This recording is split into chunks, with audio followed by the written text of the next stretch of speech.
చేతులు కాలాక ఆకులు పట్టుకున్న సామెత చందంగా ఇప్పుడు వైసీపీ తయారైంది.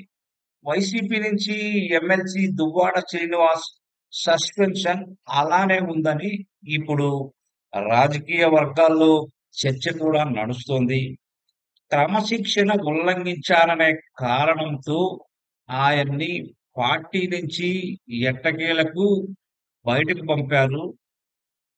అయితే ఇది ఎప్పుడో జరగాల్సింది. కానీ ఇప్పుడు క్రమశిక్షణ ఉల్లంఘించారని పార్టీ నుంచి బయటకు పంపడం అయితే పార్టీకి కొంచెం మేలు చేసే విషయమే అయినా ఇది ఎప్పుడో జరిగుంటే ఇంకా బాగా మేలు జరిగే ఉండేది మాత్రం వాస్తవం. ఎందుకంటే దువ్వాడ కుటుంబ వ్యవహారాల రచనకి కొన్ని నెలల పైనే అవుతోంది. దువ్వాడ భార్య, పిల్లలు రోడ్డెక్కి ఈ ఎమ్మెల్సీ శ్రీనివాస్‌కి వ్యతిరేకంగా పెద్ద పోరాటమే అయితే చేశారు. మరోవైపు ఇంకో వివాహితతో దువ్వాడ సహజీవనం, కొత్త జంటల యూట్యూబ్‌లో ఛానల్స్‌కు ఇంటర్వ్యూల గురించి ఇవ్వడం. ఇలా ఎంత తక్కువ మాట్లాడుకుంటే అంత మంచిది. ఇది ఎప్పటినుంచో జరుగుతుంది. సో, అప్పుడే చర్యలు తీసుకోనంటే వైసీపీ పార్టీకి ఒక బ్యాడ్ ఇమేజ్ అనేది కొంచెం తగ్గి ఉండేది. దువ్వాడ శ్రీనివాస్ ఎప్పుడూ క్రమశిక్షణ అయితే ఉల్లంఘించలేదు. ఎందుకంటే ఆయన ఎప్పుడూ ఒకేలానే ఉన్నారు.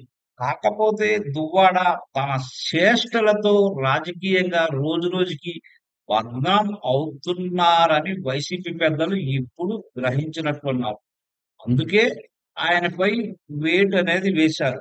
ఈ పని ఎప్పుడో చేసి ఉంటే బాగుండేది కూడా.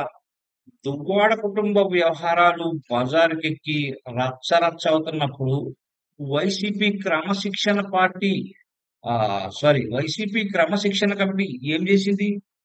ప్రేక్షక పాత్ర చూస్తూ ఉండిపోయింది. కేవలం టెక్కిలి ఇన్ఛార్జ్ బాధ్యతల నుంచి మాత్రమే ఆయన్ని తప్పించింది. మళ్ళీ కొన్ని నెలల తర్వాత దువ్వాడను అంటే ఇప్పుడు సస్పెండ్ చేయడం గమనార్హంగా చెప్పుకోవచ్చు. ఈ పనేదో మొదట్లో చేసి ఉంటే పార్టీకి ఎంతో కొంత గౌరవం ఉండేది. కానీ ఉరుములు లేకుండానే పిడుగుపడ్డ చందంగా ఇప్పుడు దువ్వాడను పార్టీ నుంచి బయటకు పంపారనే చర్చ అయితే నడుస్తోంది. మరి ఇది వైసీపీకి ఎంతవరకి మేలు చేస్తుంది అనేది కూడా మనం చూడాలి.